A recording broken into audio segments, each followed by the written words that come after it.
Good morning, everyone. Welcome to another episode of Unscripted and Unchained RPG Review. I am DM Bloodworth, and as you can see by the graphics, today's video is going to be a response and taking up the challenge of a Dungeons and Dragons older edition read-through, of the core concepts and rules.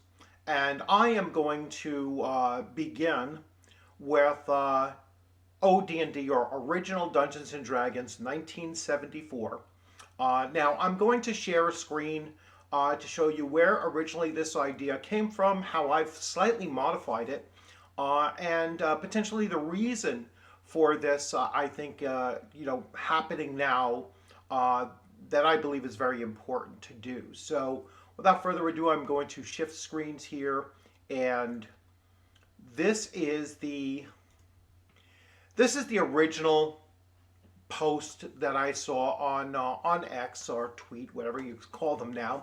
And so this is by Sir Dude del Chabidas. I don't know how he pronounces that. But anyway, the end of the year Christmas 2024 challenge. The gauntlet has been thrown, OSR peeps, which I consider myself part of the OSR. Are you bad enough, dude, to finish reading the first edition AD&D DMG before Ginny D does? So apparently, Ginny D is going to be reading through the Advanced Dungeons and Dragons first edition Dungeon Master's Guide, beginning whenever it was. She doesn't actually have a specific video to this. I think it was just something she had mentioned in one of her videos. I asked about it, and there was it was embedded in another video.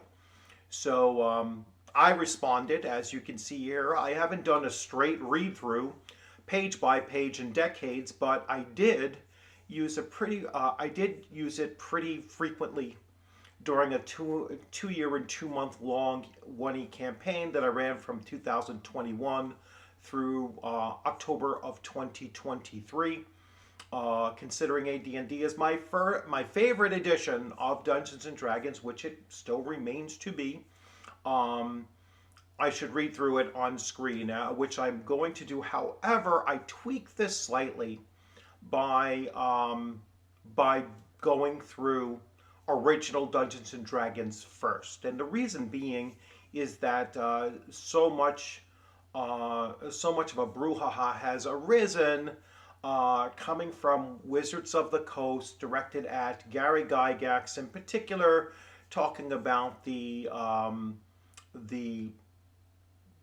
problematic aspects of original Dungeons and Dragons, which was pointed out in their 50-year history book of Dungeons and Dragons, and exemplified by the disparaging remarks made by Jason Tondreau, who had written the foreword of that particular book.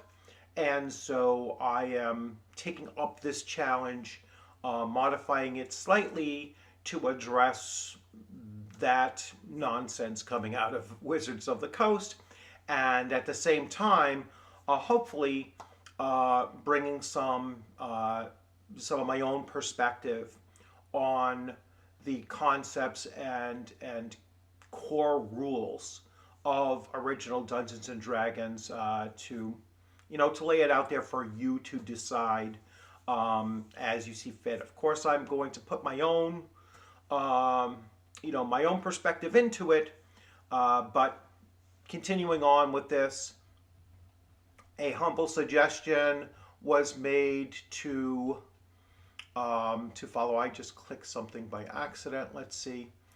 So this came from Crafty Matt, and Crafty Matt is somebody that I deeply respect as far as his commentary in the tabletop role-playing hobby.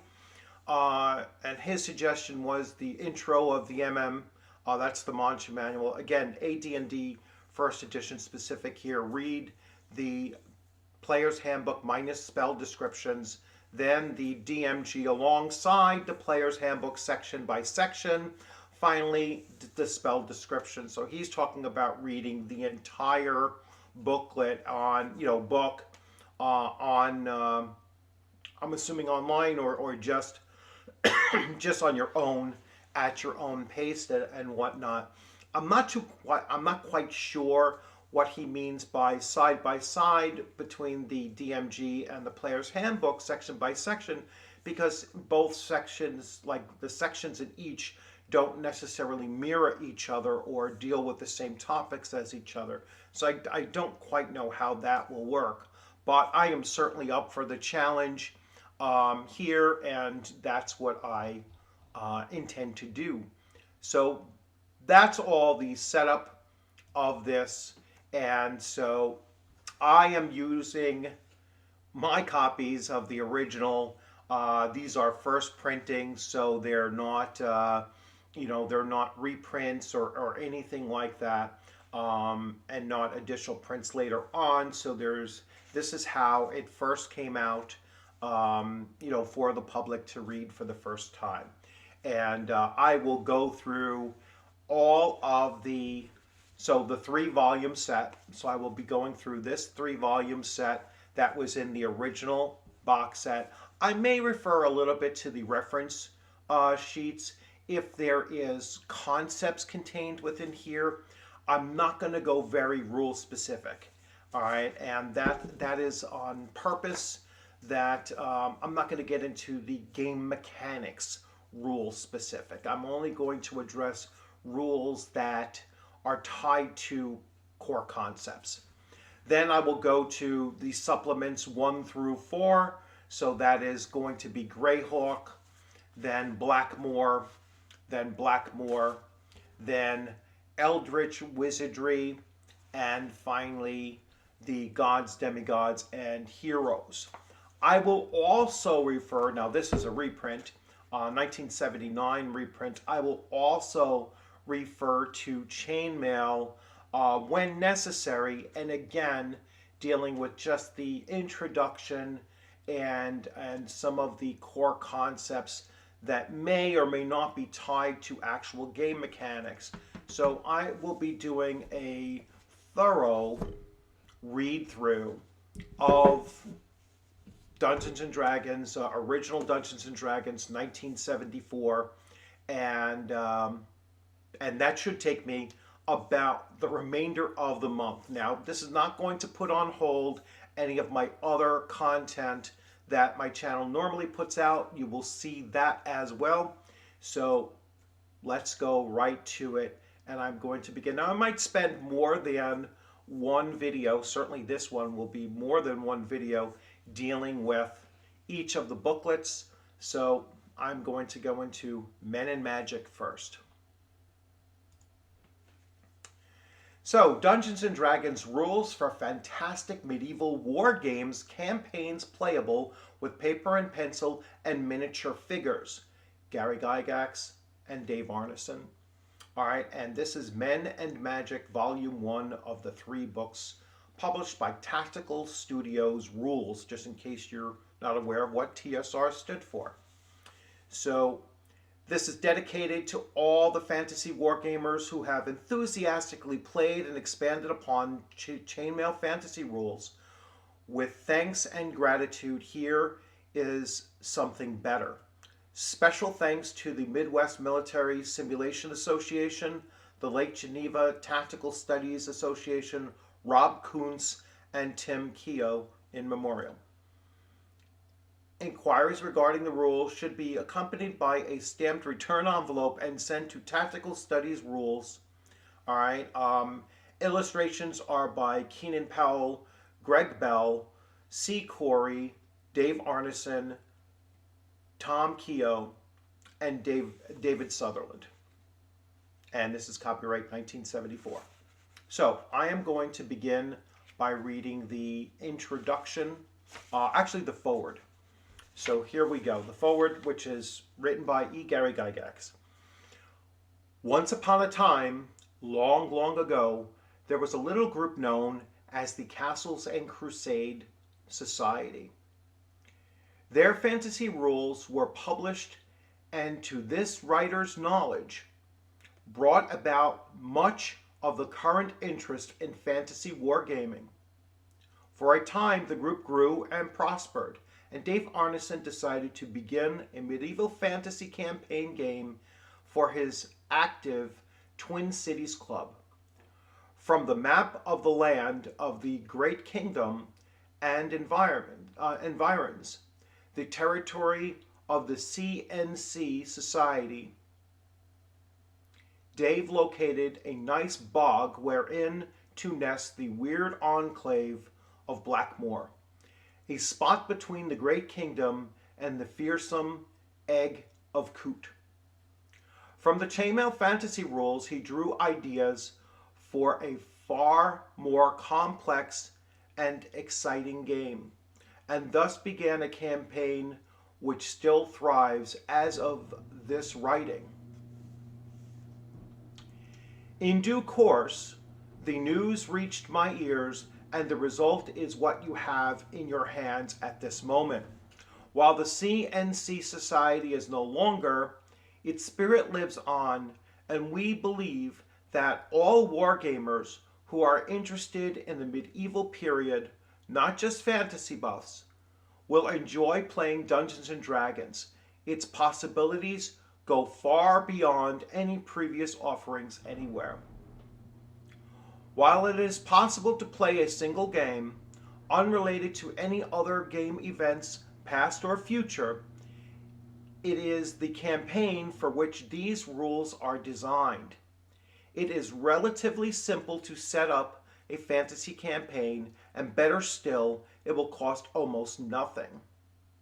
In fact, you will not even need miniature figures, although their occasional employment is recommended for real spectacle when battles are fought. A quick glance at the equipment section of this booklet will reveal just how little is required. The most extensive requirement is time. The campaign referee will have to have sufficient time to meet the demands of his players. He will have to devote a number of hours to laying out the maps of his dungeons, in quotes, and upper terrain, a number of hours to, an upper terrain before the affair begins. The third booklet of this set will be of great help in this respect, for a number of helpful suggestions regarding how to accomplish it all have been given in order to help you accomplish the task with a minimum of time and effort. There should be no want of players, for there is unquestionably a fascination in this fantasy game, evidenced even by those who could not by any stretch of the imagination be termed ardent wargamers. The longevity of existing campaigns, notably Blackmoor in the Twin Cities and Greyhawk in Lake Geneva, and the demand for these rules from people outside these campaigns point towards a fantastic future. Tactical Studies Rules believes that of all forms of wargaming, fantasy will soon become the major contender for first place. The section of this booklet entitled Scope will provide an idea of just how many possibilities are inherent in Dungeons & Dragons. These rules are strictly fantasy. Those wargamers who lack imagination, those who don't care for Burroughs' Martian adventures where John Carter is groping through black pits, who feel no thrill upon reading Howard's Conan saga, who do not enjoy the De Camp and Pratt fantasies or Fritz Lieber's Fafhrd and the Grey Mouser, pitting their swords against evil sorceries, will not be likely to find Dungeons & Dragons to their taste. But those whose imaginations know no bounds will find that these rules are the answer to their prayers. With this last bit of advice, we invite you to read on and enjoy a world, in quotes, where the fantastic is fact and magic really works. So this was signed by Gary Gygax, written on the 1st of November 1973. The introduction. These rules are as complete as possible within the limitations imposed by the space of 3 booklets. That is, they cover the major aspects of fantasy campaigns but still remain flexible. As with any other set of miniature rules, they are guidelines to follow in designing your own fantastic medieval campaign. They provide the framework around which you will build a game of simplicity or tremendous complexity. Your time and imagination are about the only limiting factors, and the fact that you have purchased these rules tends to indicate that there is no lack of imagination. The fascination of the game will tend to make participants find more and more time. We advise, however, that a campaign be begun slowly, following the steps outlined herein so as to avoid becoming too bogged down with unfamiliar details at first. That way, your campaign will build naturally at a pace best suited to the referee and players, smoothing the way for all concerned. New details can be added and old laws altered so as to provide continually new and different situations. In addition, the players themselves will interact in such a way as to make the campaign variable and unique, and this is quite desirable. If you are a player purchasing the Dungeons & Dragons rules in order to improve your situation in an existing campaign, you will find that there is a great advantage to knowing what is herein. If your referee has made changes in the rules and/or tables, simply note them in pencil, for who knows when some flux of the cosmos will make things shift once again. And keep the rules nearby as you play. A quick check of some rule or table may bring hidden treasure to save your game's life. Men in Magic Volume 1, which is the book I'm reading from, details what characters can be played, potentials, limitations, and various magical spells. Monsters and Treasure Volume 2 describes the beasts and creatures which will be encountered, as well as the kind and amount of treasure they are likely to guard, including magic items. Finally, the Underworld and Wilderness Adventure Volume 3 tells how to set up and actually play the campaign. It is presented last in order to allow the reader to gain the perspective necessary and understanding of the 2 preceding books. Read through the entire work in order to present it in the order presented before you attempt to play.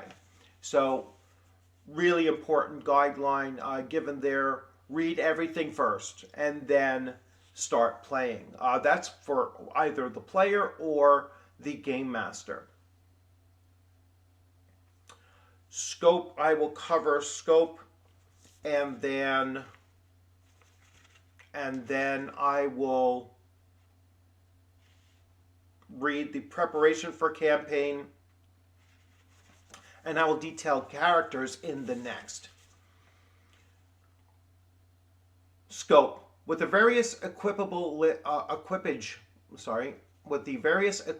listed in the following section, Dungeons & Dragons will provide a basically complete, nearly endless campaign of all levels of fantastic medieval wargame play. Actually, the scope need not be restricted to the medieval. It can stretch from prehistoric to the imagined future, but such expansion is recommended only at such time as the possibilities in a medieval aspect have been thoroughly explored. The use of paper, pencil, and map boards are standard. Miniature figures can be added if the players have them available and so desire, but miniatures are not required. Aesthetically pleasing. Similarly, unit counters can be employed with or without figures, although by themselves the bits of cardboard lack the eye appeal of the varied and brightly painted miniature figures. Age level is for 12 years and up. The number of players, this one really blew me away. All right, this is original Dungeons and Dragons.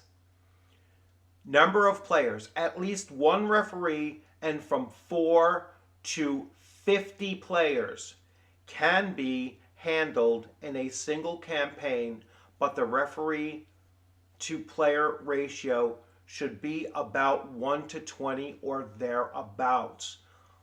Mind blowing, right? For those of us that didn't start with this, many of us started with either, and myself included, with either the Holmes edition or AD&D first edition. I started with Holmes, but AD&D first edition, or some were, with Moldvay or Beckme. Others, many old school viewers now are of the generation where they started with AD&D second edition. This is a big departure in the number of players than the game systems that many of us had started with. So that really took me back when I started reading this again, and it just resonated with me that this is a significant difference. Recommended equipment: Dungeons and Dragons, the booklet that I'm holding, an outdoor survival available from your hobby dealer or directly from Avalon Hill Company. I don't know exactly what that is, but that's something that I'll certainly look into seeing. So outdoor survival from Avalon Hills. Not sure if that's a booklet or a map board or something. Dice, and it's your standard dice that you would expect. So a pair of D4s, one pair of D8s, 4 to 20 pairs of D6s, one pair of D20, and one pair of D12s. They didn't mention D10s. So moving on, Chainmail Miniatures rules, which I have here. A 3-ring notebook, graph paper, sheets, protectors, 3-ring lined paper, drafting equipment and color pencils, scratch paper and pencils, imagination, one patient, referee, and players. All right, so those are the recommended equipment. Preparation for the campaign: the referee bears the entire burden here, but if care and thought are used, the reward will more than repay him. First, the referee must draw out a minimum of half a dozen maps of the levels of the underworld, in quotations, people them with monsters of various horrid aspect, distribute treasures accordingly, and note the location of the latter two on the keys, which correspond to the appropriate level. This operation will be more fully described in the 3rd volume of these rules. When this task is completed, and the participants can then be allowed to make their first descent into the dungeons beneath the huge ruined pile, a vast castle built by generations of mad wizards and insane geniuses. Before they begin, players must decide what role they will play in the campaign, human or otherwise, fighter, cleric, or magic user. Thereafter, they will work upwards if they survive as they gain experience. First, however, it is necessary to describe fully the roles as possible, and I am going to save the roles for the next video in this series. But so far there you have the key concepts and the some of the core rules that are going to be involved in this without getting into the actual mechanics. I'm not going to focus on what dice you roll when, or any of those types of things. So you already have a sense of what Gary Gygax felt was was the difference between Dungeons and Dragons and its predecessors of strictly wargaming, and and then some of the very basic concepts that you'll need to keep in mind as you're approaching this game. So I hope you enjoyed this video. I'm going to switch views finally back to here. So I hope you enjoyed this video. I do ask that you leave your comments in the comments section. I would love to hear what you have to say about this and about this series going forward. And you know, if you're doing read-throughs as well for the month of December, you know, please feel free to share that you're doing so. Leave the name of your you know, of your YouTube channel so I can go check it out. Don't put links, because sometimes YouTube detects links as being spam, and so they eliminate them. So I won't even be able to see that you put them in there. So so just a name of your YouTube channel, and you know, which you're actually doing a read through of, and if you're doing them online, that would be awesome. You know, I'd love to watch someone else doing this, and you know, I'm potentially learn from you how you're addressing the situation, as well as, you know, the process of reading these out as well. So again, I'm not using any PDFs to do this. I want to read it straight from the book, and that way you're getting it the way it's come out, the way it was originally written. And so I think that's important to focus on as well. So you all have a great rest of your day. And it's actually a beautiful day here in New York, at least my part of New York. I'll see when I go to work what it's looking like 70 miles south of here. But enjoy the rest of your week. I look forward to seeing you on a gaming screen or at a convention sometime soon. As I've been saying, you know, over and over in every single video, my next convention is going to be the Philadelphia Area Game Expo. That is in January, and really looking forward to going there. I will be running 3 sessions of Shadow Dark, and 1 session of Gangbusters. Two of the Shadow Dark adventures are my own writing, and the Gangbusters is my own adventure as well. So, and the Gangbusters, I will be retiring after the Philadelphia Game Expo. So that particular adventure I will no longer be running. I've done it for about 5 conventions now. So it's time to move on to something else, and probably another game system as well. So I'm looking forward to doing that. And as you can tell by my channel, I'm a big proponent of running old stuff. I'm a big proponent of running different stuff. I'm a big proponent of switching up the genres that you're playing in, and that you're running as well as changing the mode in which you run games. You know, so if you're running just home games, run some online games. You know, really expand your player base.